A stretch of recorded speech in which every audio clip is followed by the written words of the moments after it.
If someone told you that one unexpected voicemail could turn an ordinary life into a storm of secrets, heartbreak, and impossible choices, you'd probably think they were exaggerating. But that's exactly how this new love story begins, with a girl standing in the middle of her kitchen, holding her phone like it's a ticking bomb, listening to a voice she never expected to hear again. Her name was Sophie, a girl who never asked life for too much. She liked quiet mornings, warm coffee, and slow playlists that felt like a soft blanket. She wasn't dramatic, she wasn't reckless, and she certainly wasn't the type of person who invited chaos into her life. But chaos has a habit of choosing its own home, and this time, it chose her. The message came on a Wednesday. Not a special day, not a day that promised anything unusual. Sophie had just come home from work, dropped her keys on the table, kicked off her shoes, and was about to start cooking when her phone buzzed. She glanced at the screen, and her heart almost stopped. One new voicemail from Adrian. Adrian. A name she had buried. A name she hadn't heard in almost 2 years. A name that once tasted like forever and then burned like fire. Her first instinct was to delete it, pretend she never saw it, pretend that part of her life stayed in the past. But curiosity wasn't kind, and her hands were shaking as she pressed play. His voice, deep, familiar, careful, filled the room in a way that made the silence between words feel heavier than the words themselves. Sophie, I know I shouldn't be calling. I know I don't have the right. But something happened, and there's something you need to know. Then the message ended. No explanation. No closure. No simple answer. Just those words, ripping open a door she thought was locked forever. She spent the entire night staring at the ceiling, replaying the message in her mind, feeling the old ache rise inside her. The ache she had convinced herself was gone. She thought about the memories she had tucked away so carefully. Adrian's laughter, the way he held her hand like he was afraid to lose it, the plans they made under streetlights, and whispered dreams about a shared future. And then she remembered the night it all broke, the argument that didn't start loud but ended with shattered trust, the long silence that followed, and the final goodbye that left both of them too raw to ever look back. Or so she thought. The next day, she did something she wasn't sure she had the strength to do. She called him back. He answered on the first ring. Just hearing his voice again made her chest tighten. It was deeper now, calmer, but somehow still the same voice that once told her he'd never let her go. He didn't start with small talk. He didn't ask how she'd been or pretend this was normal. Instead, he said something that made her grip the phone like a lifeline. Sophie, I think someone lied to us. Those words hit her like a punch. Her breath caught. Her mind raced back to the night everything fell apart. The accusations, the misunderstandings, the unanswered questions. She had always wondered if they'd missed something, if maybe the truth had been hiding behind their pain. But Adrian didn't want to explain over the phone. He asked if they could meet. Just once. Just to talk. Just to finally understand what happened 2 years ago. Sophie hesitated. She wasn't sure she wanted to return to a past that nearly broke her. But the look in his eyes, she still remembered it. The one that told her he loved her long before he ever said it. So she agreed. They met at a small cafe they used to love, one with warm lights and old wooden chairs that creaked when you sat down. When Sophie walked in and saw him sitting there, her breath caught. He looked older, more tired, but his eyes, they were still the same. Soft. Searching. Full of something she didn't dare name. The moment he saw her, his expression shifted. Not into a smile, but something deeper, like relief mixed with regret. He told her everything.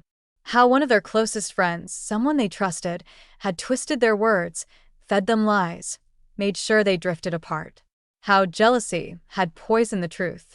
How Adrian had only recently uncovered messages and conversations that proved everything was manipulated from the start. And suddenly, the past didn't feel like a wound. It felt like a robbery. Sophie sat there in shock, feeling anger rise inside her. Not at Adrian. Not at herself.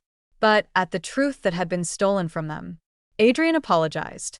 Not in a rushed, meaningless way, but with a depth that made her eyes sting. He told her he never stopped thinking about her, that he had spent 2 years wondering whether he had made the biggest mistake of his life by letting her go. But Sophie wasn't ready to jump back into old feelings. She needed time. She needed space to breathe. She needed to understand who Adrian was now and who she had become without him. So they met again. Once. Then twice. Then more often. Their conversations weren't perfect. Some days were warm and full of laughter, like they were rediscovering each other. Other days were heavy, full of memories that hurt to touch. They talked about the broken pieces of their past, the things they were afraid to admit back then, the shadows they carried, the dreams they had lost along the way. And slowly something began to grow again. Not the same love. A new one. Softer. Wiser. Built on truth, not assumptions. One evening, after weeks of dancing around the question neither of them dared to ask, Adrian walked Sophie home. They stood outside her door, under the kind of quiet night sky that made everything feel possible. He looked at her the way he once did, like she was the only person in the world who made sense. "Sophie," he said softly, "if I asked for a second chance, would you run away?" Her heart hammered. She wasn't the girl she used to be. She didn't love blindly anymore. But she also wasn't afraid of her own heart the way she once was. So she told him the truth. "I wouldn't run." His breath shook, and she realized he had been holding it. But she wasn't done. "But second chances aren't gifts, Adrian. They're promises. If we start again, we do it slow. We do it right." He smiled, not a big, triumphant smile, but the kind that comes from finally being understood. And that night, they didn't kiss. They didn't rush. They didn't fall back into old habits. They simply walked forward side by side, into a story they were finally ready for. Because sometimes love doesn't end. Sometimes it waits. Sometimes it breaks, so it can be rebuilt stronger. And sometimes, the voicemail you were afraid to hear becomes the beginning of the truth you always deserved. If someone told you that rebuilding love is harder than falling in love for the first time, Sophie would have agreed instantly. Because the weeks that followed weren't a smooth path toward a happy ending. They were a maze, full of old memories, quiet fears, soft moments that felt dangerous, and new truths that weren't always easy to hear. Sophie began noticing things she had missed before. The way Adrian watched her when he thought she wasn't looking. The small apology written in the softness of his voice. The way he laughed differently now, less wild, more thoughtful, as if life had taught him how fragile happiness could be. And in the spaces between their conversations, she felt something she hadn't allowed herself to feel in years. Safety. But with safety came fear. Fear that everything could break again. Fear that all of this was temporary. Fear that second chances only worked in movies, not real life. Some nights, she would sit by her window, watching the city lights flicker, wondering whether she was brave or foolish for letting him back into her world. Adrian had his fears too. He worried that no matter what he did, he would always be the boy who hurt her, the boy who didn't fight enough the first time. He carried guilt like a shadow, following him everywhere, whispering that he didn't deserve another chance. But he tried, really tried, to show her that this time, he wasn't just coming back. He was choosing her. Fully. Honestly. Without the noise of others twisting their truth. Their slow rebuilding turned into a rhythm. Sunday morning walks. Late-night talks on the phone when both of them pretended they weren't tired. Little surprises, a note he left in her mailbox, a book she recommended that he actually started reading. One evening, they cooked dinner together, laughing at how Adrian still couldn't cut vegetables evenly. It wasn't romantic in a dramatic way. It was romantic in a real way, quiet, ordinary, and full of meaning. But life never lets a love story grow without testing it. The test came one afternoon when Sophie walked into a small bakery near her work and unexpectedly saw someone she never wanted to see again. The person who had ruined everything 2 years ago. The friend who twisted their trust, lied to both of them, and caused the storm that separated their hearts. A familiar smirk. Familiar confidence. As if nothing ever happened. Sophie froze. Her stomach tightened. Her heart raced with a mix of anger and disbelief. The past she thought she left behind suddenly stood inches away, looking her dead in the eyes. And the worst part? They acted like nothing was wrong, as if they hadn't destroyed something precious, as if their hands weren't covered in the dust of everything they shattered. Sophie didn't say anything. She walked past them, paid for her coffee, and left with trembling hands. She didn't want to give them the satisfaction of emotion. But inside, something cracked open. Old wounds, old fears, old questions that whispered, "What if this happens again? What if someone ruins everything again?" That night, she told Adrian what happened. Not in anger, not in tears, just quietly, like someone handing over a fragile truth. She expected him to shrug it off or say it didn't matter anymore. Instead, his face hardened in a way she had never seen before. He wasn't angry at Sophie. He was angry at himself for ever trusting someone who threw lies like knives. And angry at the fact that Sophie had to carry a burden she didn't deserve. He told her that the past wasn't allowed to hurt her anymore. Not while he was here. Not while they were trying. And for the first time since the voicemail, Sophie realized something powerful.